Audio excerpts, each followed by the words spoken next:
Today we're going to be talking about Infiltration. It is a 2 to 6 player board game from Fantasy Flight Games based in the Android universe, the same as Netrunner or the Android board game. It's a press your luck game where you're trying to collect data files, so let's take a look. In Infiltration, each player plays a different operative where they're trying to gain data files by breaking into the corporation's infrastructure here, trying to go from room to room and advance further and further in without getting too far in before the proximity marker gets all the way up to 99. If it ever gets up to 99, all the people still left inside the building here loses the game. So you're trying to go in far enough to get enough data files, but get out in time to be able to use those data files to see who has the highest points. So what you do is you play one of the characters like Gabriel Santiago here, which is a character from the Netrunner game as well, which is pretty cool. So you take your character, each player places their character in the first room here. Rooms will have different effects. Like this one has a reveal effect, so as soon as this one's revealed, you up the alarm dial by 1. And then you also can use the interface here to enter the secret room, which would be the room in the middle here. So each one of these face down cards are a different room that hasn't been revealed yet. And then you'll have different abilities on the cards here. The number here is how many data files are placed on this card. So players, when they take their turn, they'll be able to extract those. So we place 5 here, and a interface card here.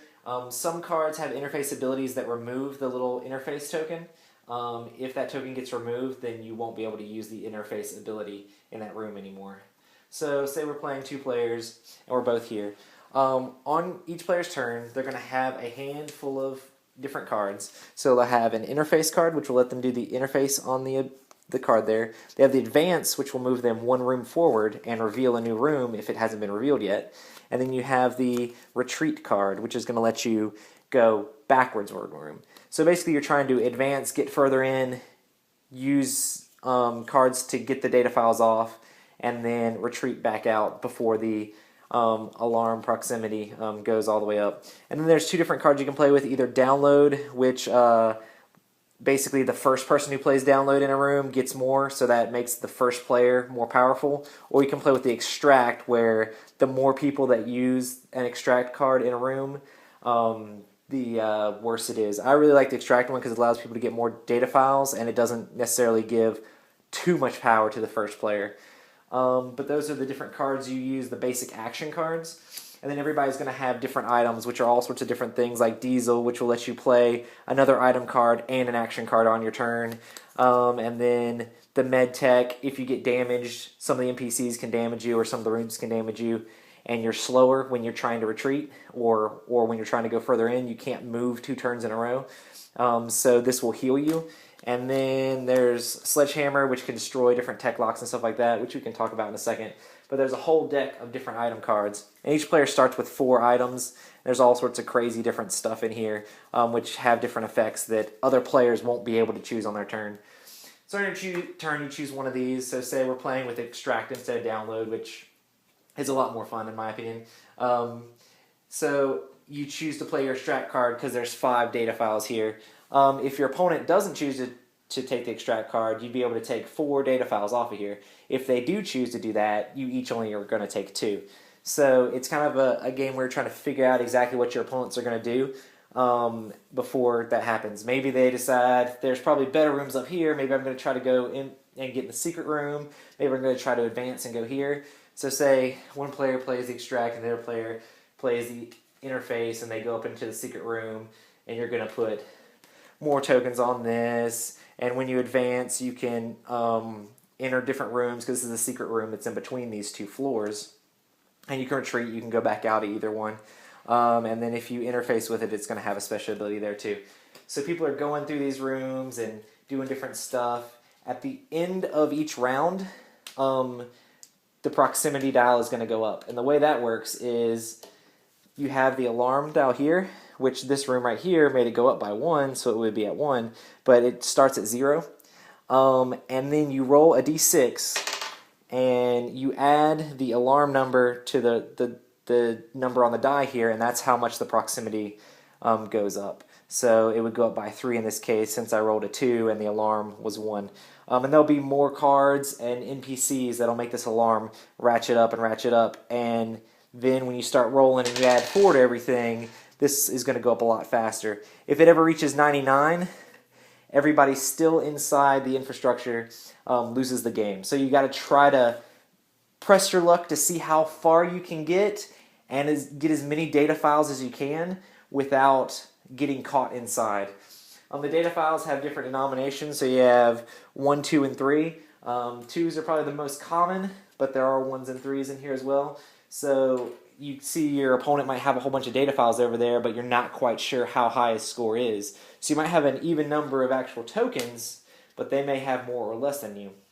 So you have to try to figure out how that works. The other thing is some cards have tech locks on them, which are the little red symbols. So you put the little red token on here. Whenever you destroy a tech lock or a lab worker, they're pretty much the same thing, just different items will destroy these. So usually guns and stuff will destroy the lab worker, and like different weapons or hacking things like the sledgehammer will destroy the tech lock. Whenever you destroy those, you add the number here of data files to that room. So it's a way to make a room that looks like it might not have any data files left in it. You can add extra ones if you play special item cards to add more to it. And then a lot of things have interfaces which will let you get more item cards or do different special things. Like since this is the biomedical lab, you can interface with this to flip your guy to the healthy side if you've been hurt. So there are certain rooms, when you reveal them, they will add some of the NPCs into play. As you're going through them, you just move your character up as they advance further and further and further and further up. And when they get to a room that has an NPC, like this one says, the brain mapping lab, place the Tyrone Kent NPC face up on the room. So you would look through your NPC thing here and find that one. And Tyrone, what he does is, at the start, during the NPC phase, you move Tyrone Kent backwards 1 room and return all available data file tokens in the current room to the game box. So this guy, once this room's revealed, he's going to be moving back, getting rid of the data files that you would have placed there. So once somebody goes here, it can kind of ruin the day for anybody who's staying behind him if they don't grab those data files before he gets there. And whenever he gets to the entrance, then he's going to be removed all the way out. And there's all kinds of random NPCs which will do different things. Officer Nelson is one of the annoying ones that raises the alarm each turn, so it makes the game end really, really fast. So you know if certain NPCs show up, it's going to be a really big threat for you to be able to stay in the infrastructure very long. And you really have to get out faster. So this is the first floor. So there's cards with the blue borders for the first floor, and all the second floor is cards for the yellow borders. So you have those in 2 different decks when you're randomly setting it up. So normally in the top floor you'll have stuff that gives you a lot more data files, or you'll have a chance to get these prototypes, which are worth 10 points each, but you have to drop all your other items while you have the prototype. So it's kind of interesting to see how far you can actually get up into here to be able to maybe grab some of the crazier stuff from the second floor and then get all the way back out. A lot of times we have people that run too far and aren't able to get back out. So you got to try to judge the situation of what's going on to see how far you can actually make it. But yeah, that's pretty much everything in the game.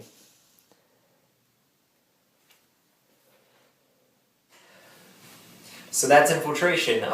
It seems like a pretty fun little press your luck game where everybody's trying to go further and further in because they want to see what's on the new room cards and see what everything is and get as many data files as possible. Also while stabbing your opponents in the back and making it so you get the data files first, or that they get stuck inside. It's a lot of fun, kind of in the vein of Ink and Gold, where you're pressing in, trying to get more and more rewards, but you don't want to go too far or else you won't be able to get out in time. And it's kind of cool how you can play different item cards that will change the proximity dial and the alarm dial, so that way you can either ratchet it up faster so that other people can't get out, or after people have left, or when people have already turned back, you can lower it back down so that way you have more time than they thought you did. And it's cool with all the little NPCs and things have different flavor. I've never played a game where Officer Nelson didn't come out and he's just a straight up jerk every time, shooting people and raising the alarm and making it so that the game ends way quicker. So it'd be interesting to see how far he could actually get in if that guy didn't come out one of the times. And he's just on the random thing. There's a whole bunch of extra rooms, so you don't even play with all the rooms every game, so you never quite know exactly where things are going to be and how it's going to turn out, which makes it pretty exciting because a lot of times I have friends that'll just run all the way up the second floor and they're like, well, I know there's a car that'll let you out of the executive elevator. The executive elevator's up here. I can get out from the top. I can get out from the top. I'll grab a prototype and I'll make it. And they get all the way to the end and they hit all kinds of alarms and traps and NPCs on the way up there. And then they get to the last card and there's no executive alarm and they're just like, well, oh well. But I'm sure one day we'll have a game where somebody tries that strategy and they actually make it out and win, and it'll be crazy. But it's a lot of fun. I definitely love the theme of the Android universe, Netrunner, the Android board game. It's awesome. So I hope Fantasy Flight continues to make more of the cyberpunky type games. And if you're into pressure luck games, try out Infiltration.